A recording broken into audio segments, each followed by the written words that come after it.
1 João 2, versículo de 1 a 6. Diz assim a palavra de Deus, meus irmãos: filhinhos meus, essas coisas vos escrevo para que não pequeis. Se todavia alguém pecar, temos advogado junto ao Pai, Jesus Cristo, o justo. E ele é a propiciação pelos nossos pecados, e não somente pelos nossos próprios, mas ainda pelos do mundo inteiro. Ora, sabemos que o temos conhecido por isso, se guardarmos os seus mandamentos. Aquele que diz, eu conheço e não guardo os seus mandamentos, é mentiroso, e nele não está a verdade. Aquele, entretanto, que guarda a sua palavra, nele verdadeiramente tem sido aperfeiçoado o amor de Deus. Nisso sabemos que estamos nele.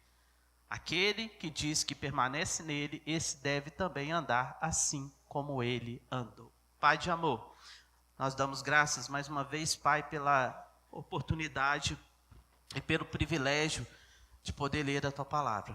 Abençoa-nos, ó Deus, com entendimento. Em nome de Jesus, amém. Irmão, certa vez um jovem criado com uma família numa igreja, nasceu, os pais crentes, desde a tenridade frequentando a igreja, resolveu no seu 21º aniversário comemorar ele de forma distinta, diferente do que tinha-se costume. Não se juntou com a família, não se reuniu com os irmãos da igreja, mas resolveu sair com alguns amigos da faculdade e resolveu ir para um barzinho. E ali naquele momento ele tomou algumas cervejas e infelizmente, fraco, né, em relação ao álcool, tomou algumas atitudes junto com esses amigos de tentar assaltar um senhor. E com um revólver de brinquedo, assaltaram esse senhor, tiraram dele o relógio e alguns trocados que ele carregava. E ali, aquele senhor deu parte à polícia daquele acontecimento. Eles foram todos presos. A família desse crente, desse que estava comemorando o aniversário, escolheu um advogado para defendê-lo. Este tomou medidas judiciais cabíveis e resolveu aconselhar o rapaz a voltar-se para Deus, como ele era. Conseguiu também uma declaração do pastor de que ele estava tendo uma conduta correta, como servo de Deus dentro da igreja. Conseguiu também matricular de novo a escola, e ali também conseguiu um bom trabalho com carteira assinada, e aí ele chega diante do juiz, irmãos, mostrando uma vida íntegra e honesta, e ali naquele momento o próprio promotor público disse, olha, retiramos todas as queixas sobre o rapaz, porque essa era a ideia, restauração de um jovem que cometeu um erro. Irmãos, e regozijando, ele sai dali. O advogado feliz sai, e quando ainda comemorava, ali ele é abordado por uma outra mãe. E com uma situação do filho bem parecida também, crente, também cometeu um erro. Aquela mãe ansiosa chega e fala com aquele advogado, olha, meu filho está numa situação bem parecida, o senhor podia ser o advogado da causa dele. E ele disse para aquela mãe, olha, eu vou conversar com esse jovem. Eu vou conversar e expor para ele aquilo que aconteceu e quem sabe ele possa também ter o mesmo resultado. Mas infelizmente, irmãos, quando ele procura o rapaz para colocar para ele a experiência que ele tinha acabado de ter com esse outro jovem que foi liberado, irmãos, ele ouve uma confissão da boca daquele segundo jovem. Aquele segundo jovem vira para o advogado e fala, olha, eu não vou me corrigir, o senhor está errado. É essa a vida que eu quero. Eu não quero. A minha mãe que me perdoe, mas eu não vou me corrigir. O advogado sai dali triste, irmãos. E volta-se para a mãe e fala, olha, nós vamos perder o meu tempo e a senhora vai perder o seu dinheiro. Então, o seu filho não quer ser ajudado. O seu filho escolheu essa vida. Irmãos, alguns dias depois, houve uma rebelião naquela cadeia. E, infelizmente, diante daqueles conflitos, uma bala o atingiu e ele faleceu. Quando a gente observa 2 Crônicas, irmãos, capítulo 36, versículo 16, a palavra de Deus diz, eles, porém, zombavam dos mensageiros, desprezavam a palavra de Deus e mofavam dos seus profetas, até que subiu a ira do Senhor contra o seu povo e não houve remédio algum. Meus irmãos, o que nós observamos na história desse jovem, irmãos, o segundo principalmente, é que ele rejeita aquilo que poderia ser a sua salvação, ele rejeita aquilo que poderia ser a resolução do seu problema. E as escolhas que nós fazemos na vida, ela tem consequências e muitas delas eternas, irmãos. Então, nos versos que nós acabamos de ler, nós vemos aqui João está preocupado com a condição das suas ovelhas. E ele aqui, com muito carinho, como pastor que foi deles, os convida no versículo 1, chamando eles de filhinhos meus. Irmãos, porque a vida de um criminoso, como foi lá e poderia ter sido salva com aquele advogado agindo em seu favor, aqui também João convida a igreja que entenda que eles têm um advogado que pode ser aquele que vai resolver a sua causa. Então, irmãos, numa iniciativa de continuar aqui insinuando a igreja a buscar a felicidade com Cristo, nesses versos, João, irmãos, dá sequência ao seu argumento para tentar tirar da cabeça daquela igreja os problemas das heresias pregadas, de que simplesmente eles poderiam pecar à vontade, porque o corpo ele vai ser mesmo perdido, mas a alma precisa e pode ser preservada. O espírito é bom, mas a carne é ruim. Só que a palavra de Deus diz que esse corpo que é templo do Espírito Santo não deve ser entregue ao pecado, mas ele também é usado para a honra e glória de Deus. Então, sendo assim, irmãos, o que nós observamos disso, e além de tudo que ele vai nos ensinar, nos mostrar, é que nós precisamos em todo tempo buscar uma vida sem pecado. E assim, eu queria deixar aqui para os irmãos que esse texto, vamos ver e observar o que João vai nos trazer. E o que João nos fala dessa relação entre nós e o nosso advogado, que é Cristo Jesus. Então, no primeiro momento, irmãos, quando observamos o versículo 1 e 2, nós observamos como é a relação nossa com o nosso advogado. Versículo 1 e 2, eu queria que você estivesse relendo comigo. Vamos ler? Filhinhos meus, essas coisas vos escrevo para que não pequeis. Se todavia alguém pecar, temos advogado junto ao Pai, Jesus Cristo, o justo. E ele é a propiciação pelos nossos pecados, e não somente pelos nossos próprios, mas ainda pelos do mundo inteiro. Irmãos, certa vez um jovem ateu estava numa praça pública, zombando de todo mundo e dizendo: olha, eu sou ateu, eu quero que me provem aqui, né, diante de toda aquela multidão, e querem que me desafie a provar que o Senhor existe e defenda a sua fé. E ele começou a dizer: olha, não tem ninguém aqui, pastor, médico, advogado, qualquer um crente, vem aqui e eu desafio a me comprovar que realmente eu estou errado. Irmãos, naquele momento ninguém se levanta, apenas um senhor levanta a mão, e ele vai, sobe onde ele estava, e ele levanta um embrulho, senta numa cadeira e tira daquele embrulho uma laranja, começa a descascar aquela laranja. Descascando aquela laranja, o outro ainda, falador, o ateu, né, desbocado, com as suas palavras, tentando iludir o povo a crer nele, ele olha aquilo e fala: olha, você é um louco mesmo, em vez de vir cá defender a sua fé, você começa a chupar uma laranja, isso aqui não é um piquenique. E aquele senhor começa então, descasca, chupa a laranja. E depois dele chupar a laranja, ele se coloca de pé e diz o seguinte: olha, você me zomba de mim por causa do que eu estou fazendo, mas eu pergunto para você, essa laranja que eu acabei de chupar, ela é doce ou ela é amarga? E aquele ateu vira: mas como eu vou saber? O senhor que chupou a laranja, eu não. Ele simplesmente vira: e como é que o senhor pode falar do meu Deus, se você não conhece? Eu posso falar porque eu o experimentei. Eu vivi o lado seu e hoje eu vivo o lado dele. Eu compreendo o que é viver sem Deus, mas um senhor não pode dizer e nem falar nada, porque eu sim posso, porque eu vivi os dois lados, eu experimentei. Irmãos, e o salmista no Salmo 34 fala: ó, provai de ver de que o Senhor é o quê? Bom.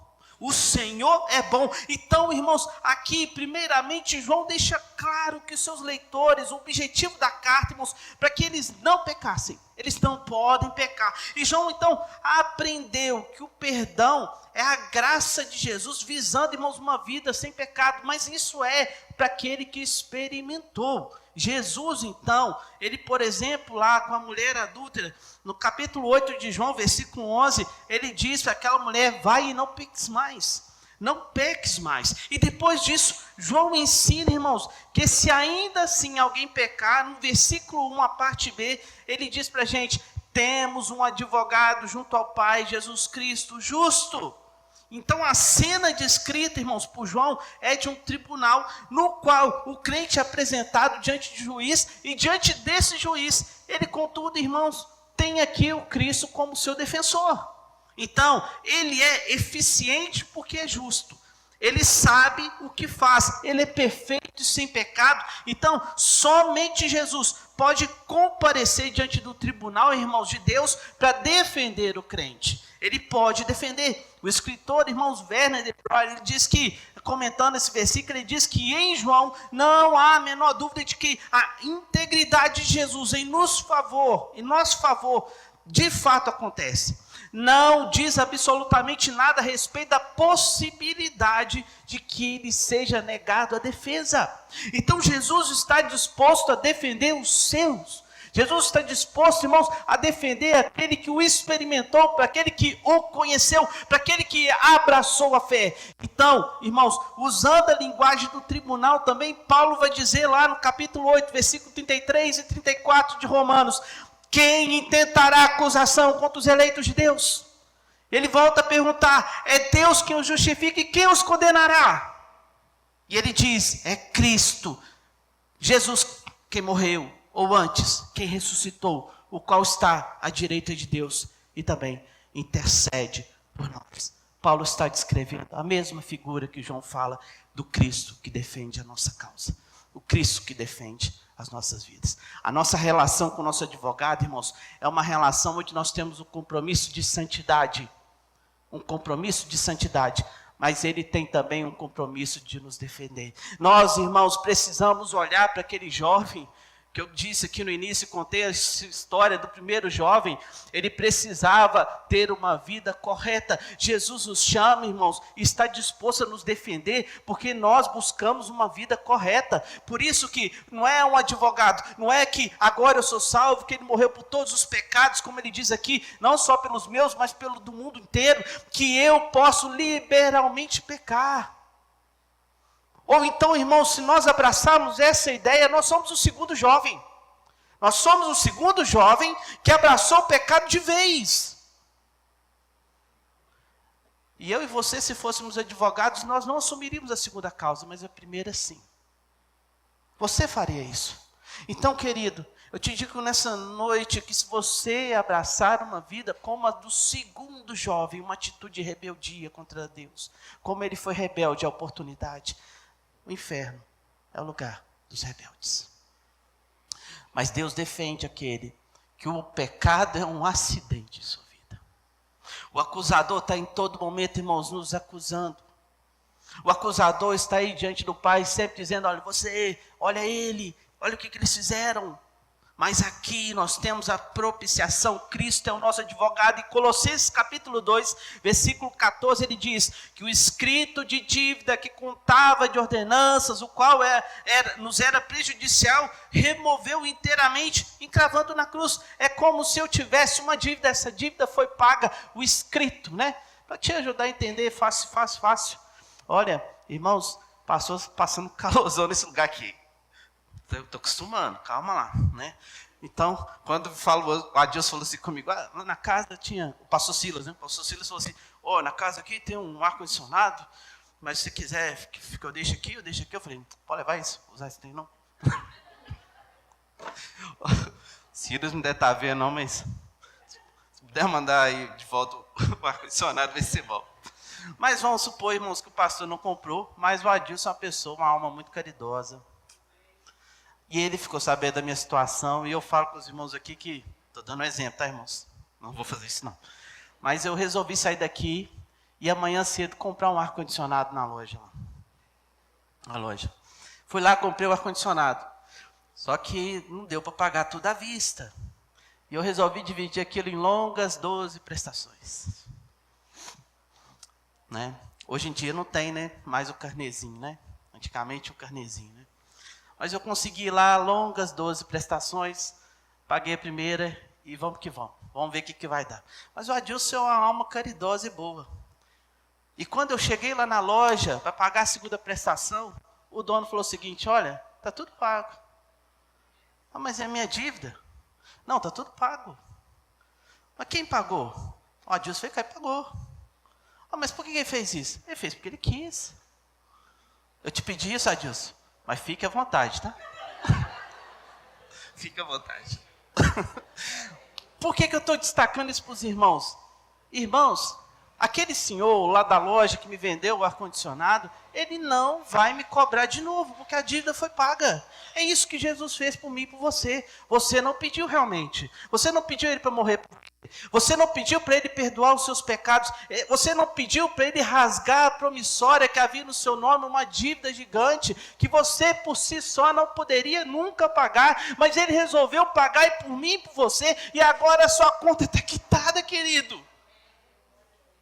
E se por algum momento, por algum instante, chegar um boletim lá na sua casa falando o seguinte: ó, está atrasada a prestação aqui do ar-condicionado. Você chega e fala: o Adilson pagou tudo. Eu vou falar isso não. Eu fui lá na loja, o Adilson pagou tudo. Rasga isso aí, mulher. Chegou o boleto aqui. Não, pode rasgar, o Adilson pagou tudo. Da mesma forma, irmãos, o pecado meu e seu é grandioso. Mas o valor pago, a palavra de Deus diz que foi alto. Alto.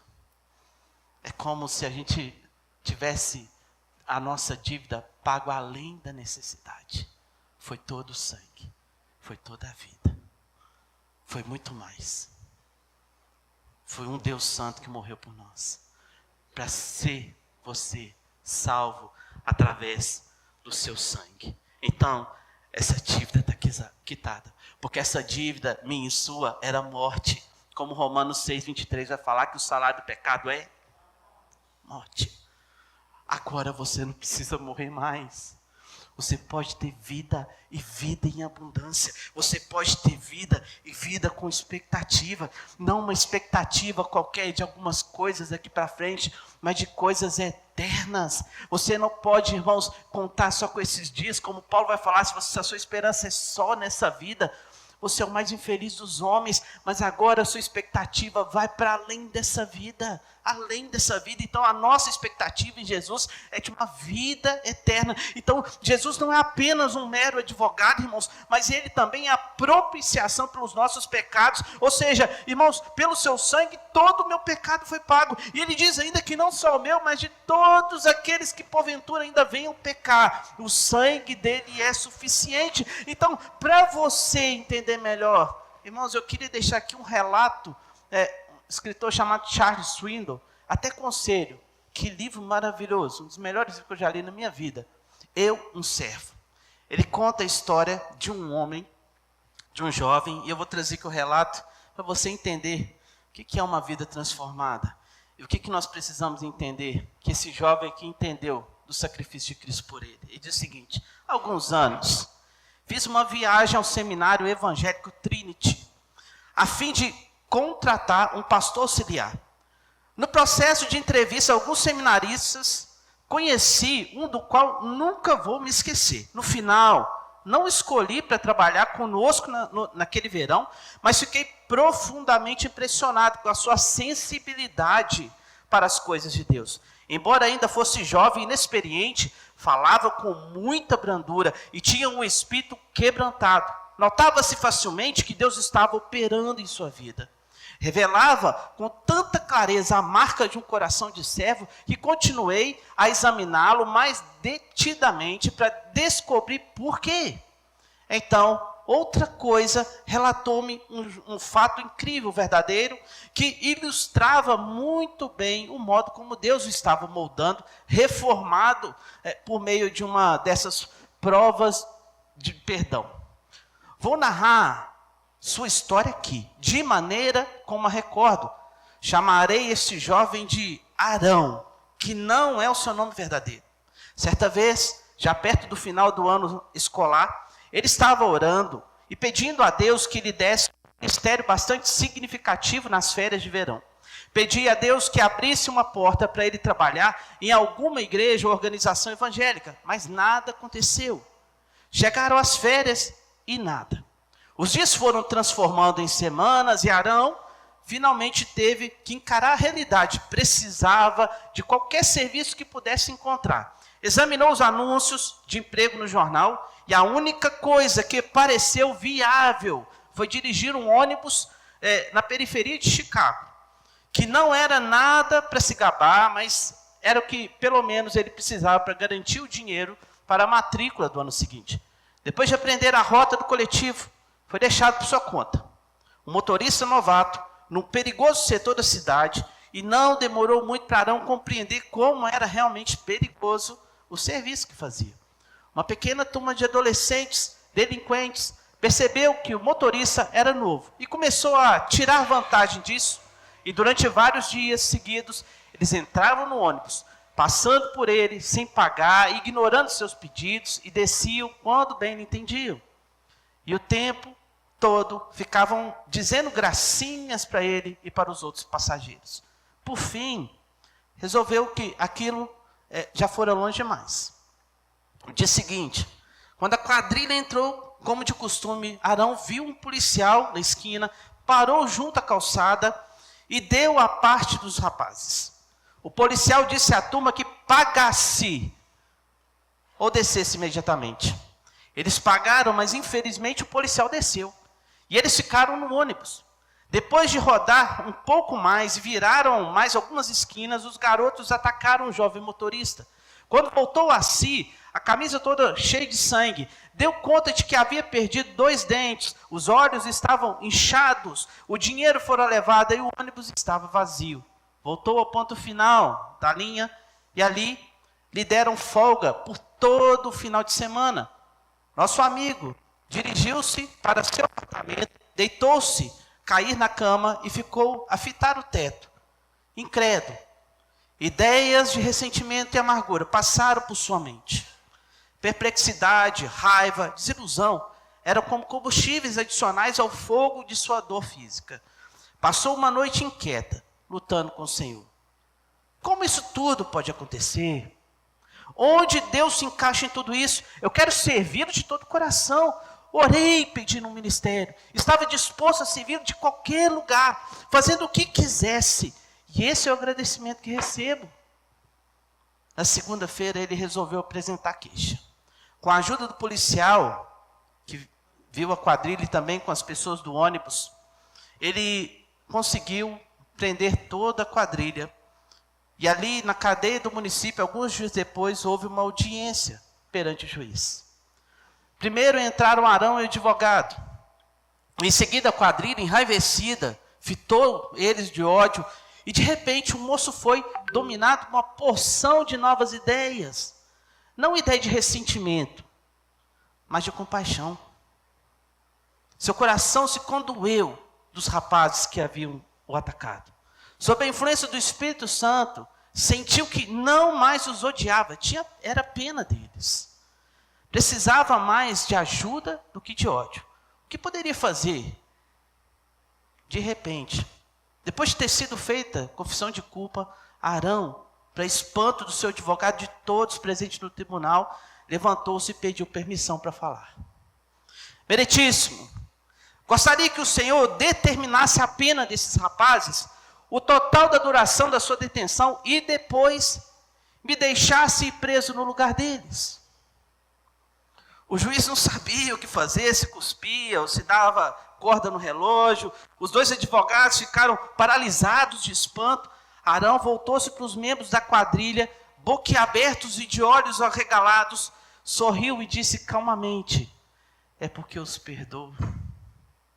O juiz ainda perplexo, afinal, conseguiu se refazer e com firmeza disse ao jovem seminarista: meu rapaz, isso é totalmente fora de ordem. Esse tipo de coisa nunca aconteceu antes. O jovem seminarista volta a dizer: já aconteceu sim, seu juiz. Aconteceu há 19 séculos atrás, quando um jovem na Galileia pagou a penalidade que toda a humanidade teria de pagar, e a seguir, por uns 3 a 4 minutos, aquele jovem começou a discorrer e falar sobre Jesus, como ele morrera no nosso lugar, demonstrando assim amor e perdão de Deus. O juiz não lhe concedeu o que pedira, mas pôde visitar a quadrilha por quantos dias fosse preciso. E aquele jovem seminarista começou um trabalho na prisão. E ele ganhou boa parte dos encarcerados com seu testemunho e vida. Um homem, um jovem que entendeu o que é o perdão. Um jovem perdoado que entendeu que precisava perdoar o outro. Um jovem perdoado que clamou a Deus por um ministério, e Deus deu para ele um ministério que começa com perdão. Percebe, querido, como Deus é grandioso na nossa vida? Eu quero deixar aqui algumas aplicações dessa relação para você. Primeiramente, cuidado com o que você ouve por aí. Cuidado com o que você ouve, todo tipo de ensinamento que não trata o pecado com o pecado, não vem de Deus. Não vem de Deus. E na visão de João também, em segundo momento, o pecado na vida do crente é um acidente e não algo normal. Não se acostume com o pecado. O pecado não pode ser normalidade na nossa vida, irmãos. Mas também, eu queria deixar para você não deve se esquecer de que Jesus garante a nós perdão pelos nossos pecados. Então, se você por algum momento da sua vida pecar, não corra do Cristo Jesus, mas vá para Ele. Então, qual que é a sua relação com o seu advogado, irmãos? É uma relação íntima de perdão, de obediência e de responsabilidade com a vida dos outros. Mas, irmãos, depois, aqui no segundo momento, nós falamos dessa relação do advogado, mas aqui a partir do versículo 3 a 6, nós vemos aqui que João vai fazer e vai nos dar aqui um teste de um verdadeiro conhecimento. Né? Esses homens aí estão falando que conhecem Jesus, mas e nós? Né? Então, deixa eu te ensinar, João está chamando a igreja, olha, deixa eu te lembrar aquilo que já foi ensinado sobre quem é Jesus, e vocês então podem testar essas pessoas para ver se essas pessoas realmente conhecem Jesus. Versículo 3 a 6, agora eu queria que você estivesse relendo comigo o texto, para que possamos relembrar o que vimos. Né? Vamos ler? Ora, sabemos que o temos conhecido por isso, se guardarmos os seus mandamentos. Aquele que diz, eu o conheço, e não guarda os seus mandamentos, é mentiroso, e nele não está a verdade. Aquele, entretanto, que guarda a sua palavra, nele verdadeiramente tem sido aperfeiçoado o amor de Deus. Nisso sabemos que estamos nele. Aquele que diz que permanece nele, esse deve também andar assim como ele andou. Irmãos, hoje eu estou cheio das histórias, vou contar mais uma história para os irmãos. Irmãos, havia uma travessia de um grande rio. Eu me lembrei do rio nosso, que é bem extenso, né? Bem largo. Só que aquela travessia do rio era feita com canoa, né? Canoa. E ali, constantemente, passava-se um advogado e uma professora. E eles conversavam muito entre eles, o advogado e a professora. E ali, em um certo dia, o advogado resolveu perguntar para o barqueiro, né? Olha, você conhece de leis? Ele disse, não. Ele disse assim, mas que pena, você perdeu metade da sua vida, sem conhecer as leis. E ali, irmãos, depois, a professora pergunta para ele, mas pelo menos, né?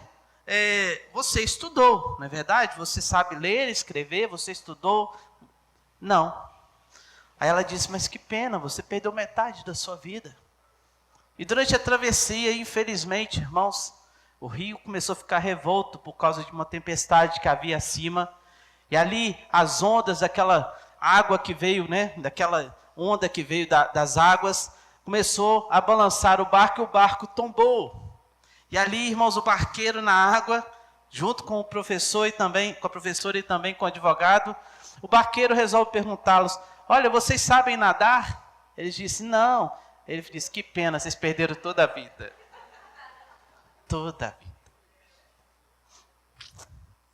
Meus irmãos, julgar ter conhecimento que não será útil para toda a vida, que é o que o professor e o advogado têm, né, não é algo que deve se gabar o homem, correto? Então, o ensino que João está lembrando aqui à igreja, irmãos, e que eles não poderiam esquecer, é o conhecimento do barqueiro. Né? É aquele que no momento da dificuldade vai salvar a sua vida, né? Então, no que conhecimento do advogado, não que o conhecimento do advogado e da professora sejam desconsiderados, né? Lógico que você pode ter, né, o conhecimento além, com certeza, mas é preciso ter um conhecimento que salva a vida. Irmãos, o barqueiro estava certo, eles perderam toda a vida, porque o barqueiro não conseguiria salvar os dois, eles vão morrer naquele rio. Então, os falsos mestres daquela época diziam que tinham um conhecimento especial, como também o professor, como também o advogado diziam. Né? Só que, irmãos, diante disso, João propõe um teste para desmascarar aqueles homens e mostrar quem é que conhece verdadeiramente Jesus. Então, o teste é bem simples. Ele diz, ora, sabemos que temos conhecido por isso, se guardarmos os seus mandamentos. Se você quer ver se uma pessoa é realmente convertida, olhe para a sua vida se ele obedece à palavra de Deus, se ele cumpre os mandamentos. O teste é fácil, o conhecimento verdadeiro, irmãos, de Deus, da sua palavra, leva o servo do Senhor a todo momento a obedecê-lo, senão é uma vida de mentiras, irmãos. Então, no versículo 4 ele vai afirmar, aquele que diz, eu conheço e não guarda os seus mandamentos, é mentiroso. E nele não está a verdade. Então, o teste de João é, se essa pessoa guarda os mandamentos, glória a Deus, ouçam. Mas se não, rejeite-o. Então, irmãos, aquele que de fato conhece a Deus, tem sido aperfeiçoado pelo seu amor. Então, o que significa isso? É o amor por Deus e o amor de Deus que o faz obedecer. Deus o amou. Então, certamente, irmãos, essas palavras são significativas para que nós também, no nosso tempo, possamos julgar as pessoas que nós ouvimos. As pessoas que chegam com ideias, com propostas, com novas narrativas, né? Com ensinos. Irmãos, nós vivemos um tempo bem complicado. Um tempo tão complicado, irmãos, para aqueles que defendem o verdadeiro evangelho, que nós não podemos nem falar em público alguns assuntos sem ser processados. Então, diante dessa dificuldade, onde a Bíblia ela é questionada, onde a palavra de Deus, como alguns dizem, deveria ser atualizada para uma sociedade mais moderna, mas não, irmãos, entenda uma coisa, mesmo que eu, com astúcia e com toda inteligência que possa ter, resolva transformar esse livro num livro adequado à sociedade, eu nunca vou transformar esse Deus em um Deus adequado a uma sociedade pecadora. Nunca. Então, aqueles que querem dar um jeitinho para dentro da igreja receber essas pessoas, nunca vão dar um jeitinho para Deus aceitá-los.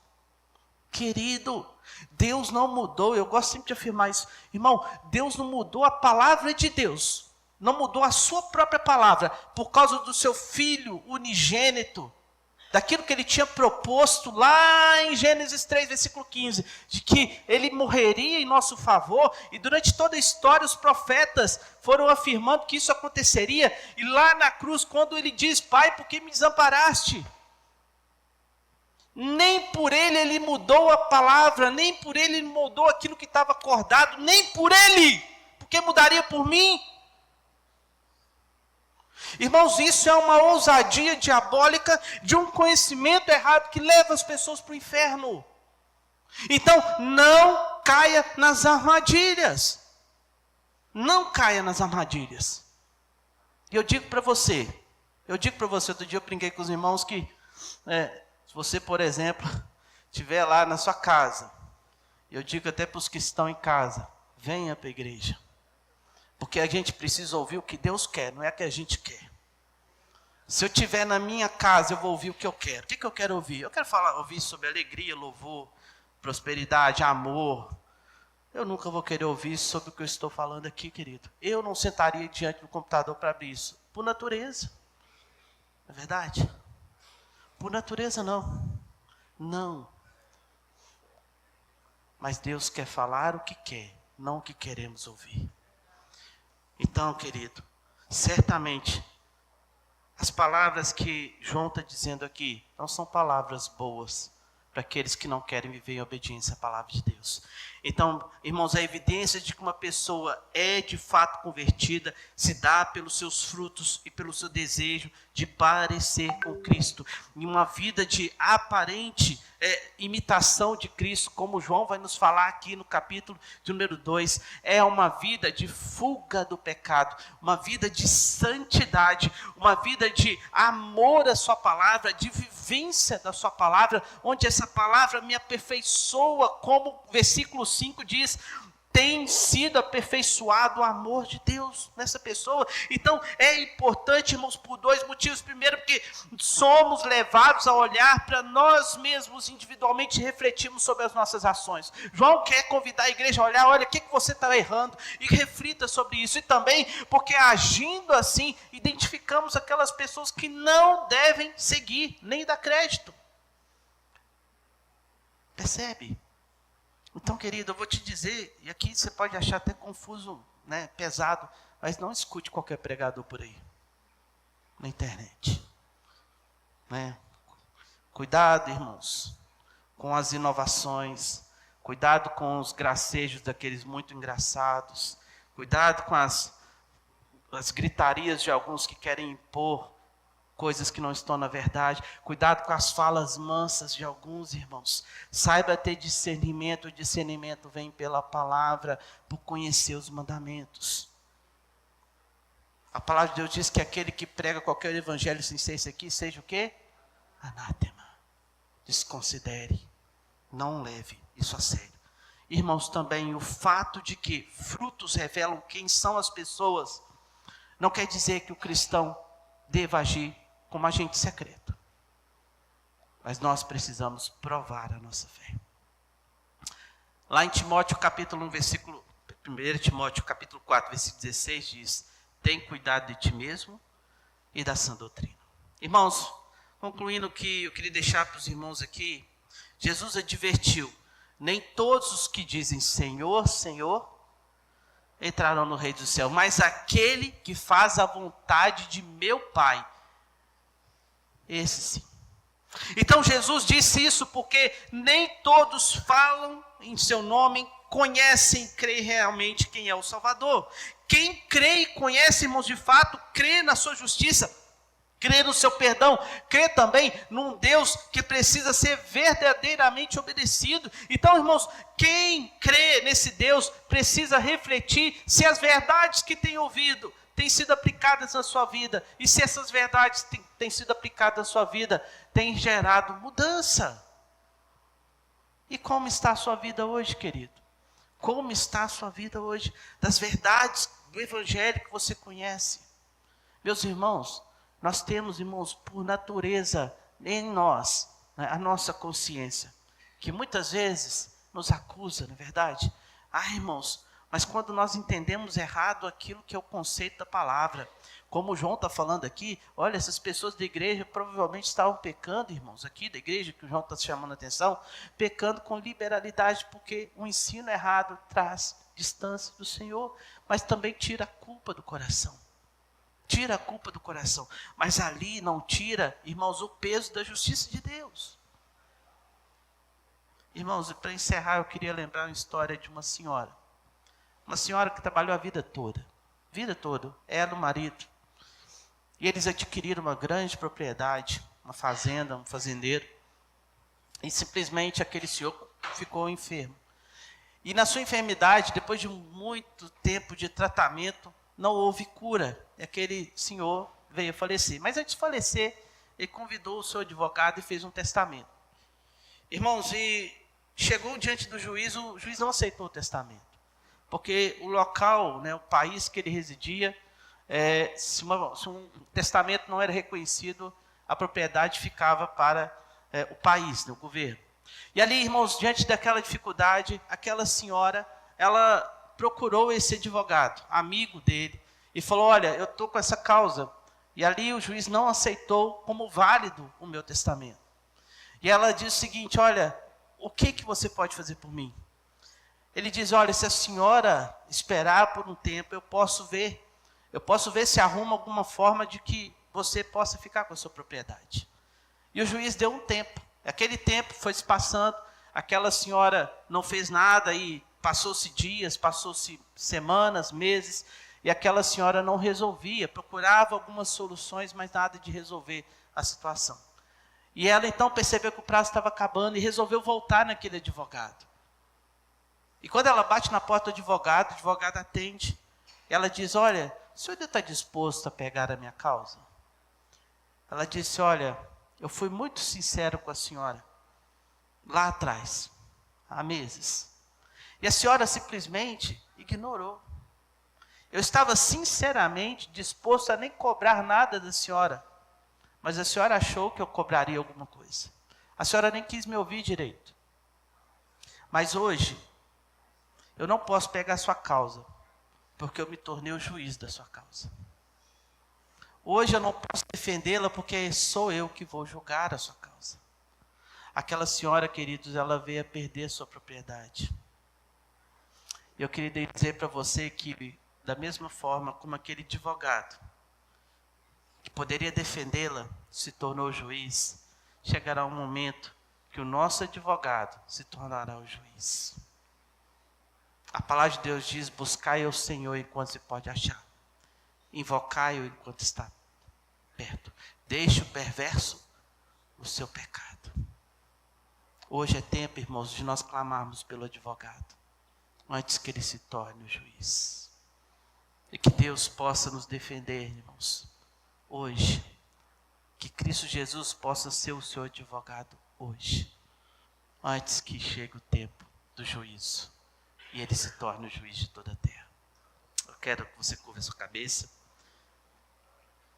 Eu vou orar por você. Pai de amor, nós, ó Deus, conhecemos o Senhor. Nós, ó Deus, conhecemos a Tua palavra. E hoje, Deus, mais uma porção da Tua palavra é nos revelada, Pai.